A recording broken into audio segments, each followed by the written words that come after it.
Se riuscirò chiamerò anche il mio amico Giordani dicendogli: "Cacchio, fai la zona rossa", che è una cosa intelligente da fare. Guardate, la sicurezza non è un tema di destra, chiaro? È un tema dei cittadini più deboli e fragili.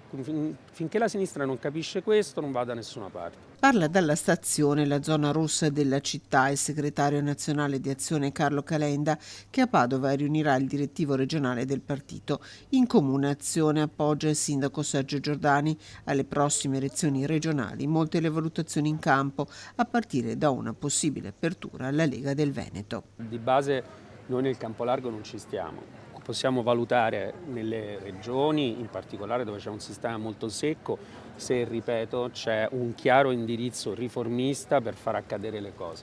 Siccome però noi andiamo d'accordo oggettivamente anche con la Lega di Zaia, quindi vedremo, ne parleremo. E la Lega in Veneto è una cosa molto particolare perché non è la Lega di Salvini, cioè un disastro umano che si aggira facendo danni sui treni e facendo la gruppi di Trump. È una Lega che fa amministrazione, la fate dire così, democristiana, erede del Veneto bianco, se vogliamo dire così.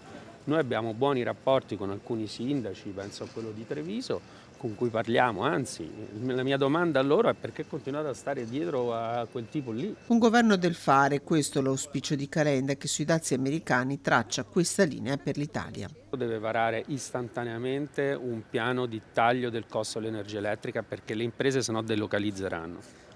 In secondo luogo, a livello europeo vanno stanziate delle compensazioni, va aperto un negoziato su Trump, però va messa una pistola sul tavolo e la pistola sul tavolo sono il 20% di tassa sul fatturato per le big tech. Io farei questo oggi.